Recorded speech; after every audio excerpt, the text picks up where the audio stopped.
So we're outside again today, trying to get a new fence line put up over here so we can finish working on the new pen for the boys. But it is so muddy out here. I really don't know how we're gonna get it done. We've already, if you look, it's pretty deep. It's like 5 inches of mud, 6 in the worst places, and at least 2 inches that we're sinking in the best places. Even the poor dog, his paws are all covered. So I don't know how we're gonna get it done. We've got to get the shed over here moved just a little bit more to make it absolutely perfect, and then we've got to get, they're working on getting some railroad ties onto the skid to bring over so that the shed doesn't sink in the mud. And I have no idea how we're gonna do that with the weight of the skid and the railroad ties and the shed. I just don't know. I don't know how it's gonna work, guys. So bear with me. We'll see how it works. We also have a 5-year-old that's throwing a temper tantrum. It's just too muddy. He wants to wear his brand new T-Rex shoes out here. T-Rex got dirty. He didn't like that his foot came out of it, and we're just having meltdowns. I feel mud when I stand up. Okay. I know you don't like the mud. Wipe them on my pants. Alright. Let's see what we can do. We'll try and clean up T-Rex when we get up to the house, okay? So here's our project. This shed needs to get moved just a couple more feet so we can get the railroad ties underneath it so it's not sinking. And then we should be good to put our pallets. So we went and got some pallets. Those are the pallets over there. But the pallets are what we're gonna use for part of the fence for the boys so they can't stick their heads out the back and eat stuff that might belong to my cousins, because we don't want their stuff damaged. We don't want the goats getting out into their yard, nothing like that. So that's what we're gonna use the solid pallets for. That way there we're not using the other fencing that we have the girls in that they can get their heads through.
This is hard.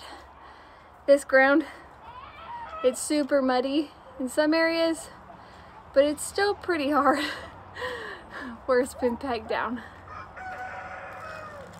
And it hurts. There's one thing I hate the most about putting up fences, it's pounding posts. If Robert had the tractor running right now, which he's working on it somewhere over there, I don't know. Our plan was to get the tractor with the auger on it. We have an auger attachment, and dig in the ground so we could get the post put in a lot easier, but it's not working.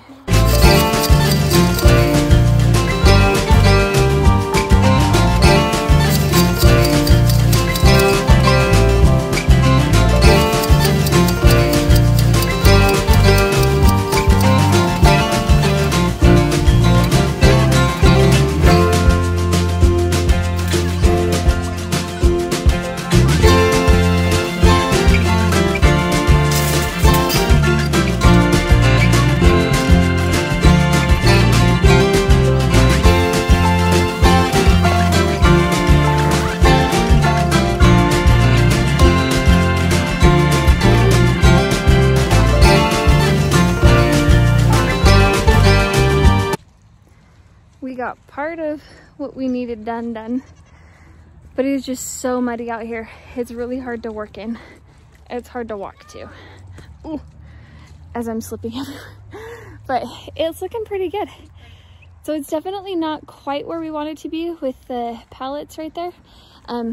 We need to get the property surveyed. And once we do get it surveyed, then everything, the fences and all that stuff will be moved onto the property lines. Just to make it more square. That way there we're not running at like triangle shapes. Ooh, trying to get over to the spigot to wash shoes off. Look at this. All that.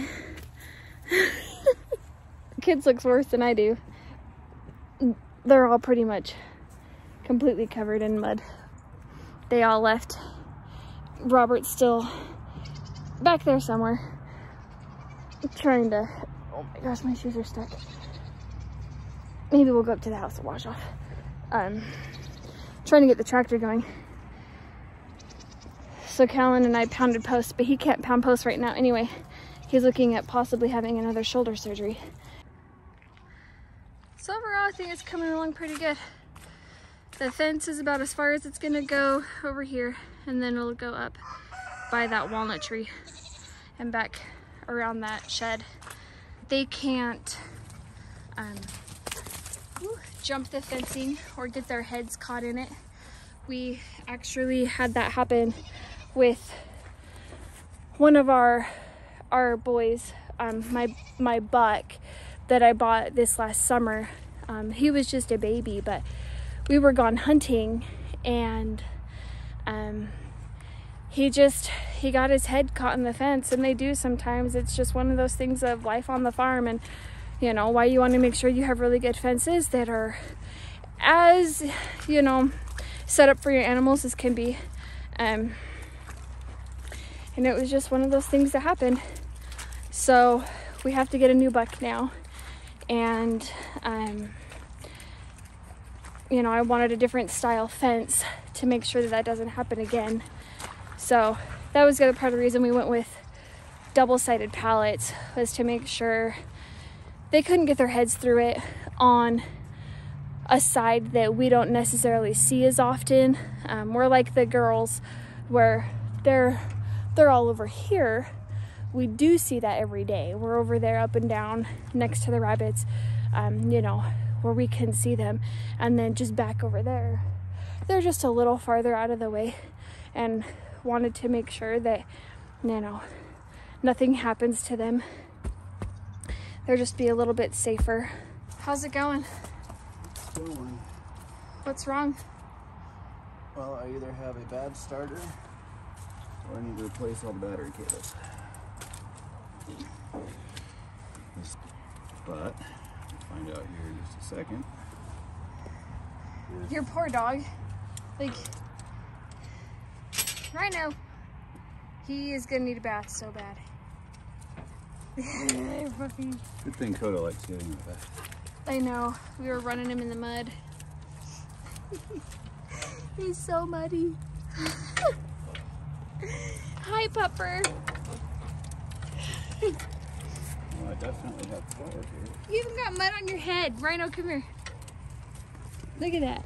You got mud on your head, handsome boy. I'm in the rabbit shed getting ready to do rabbits, but he got it going. Woohoo!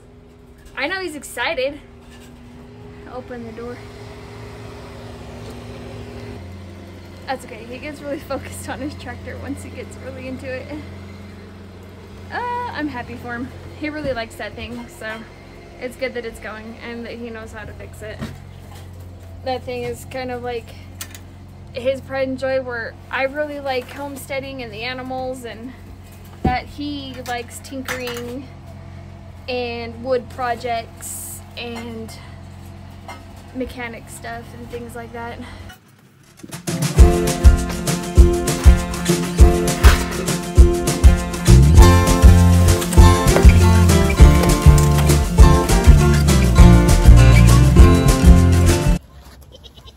There's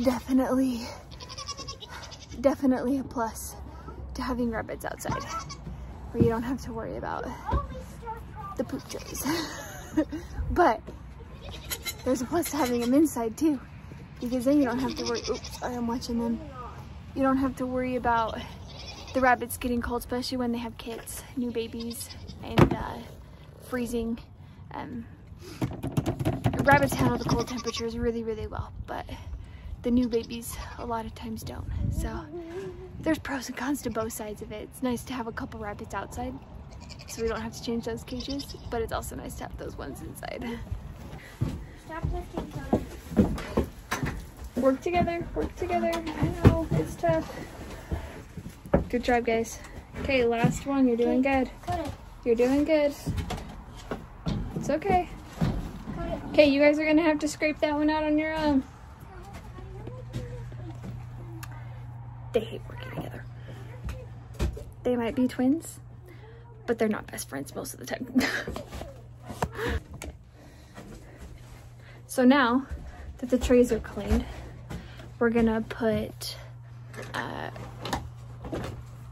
sawdust pellets into the bottom of the trays to soak everything up.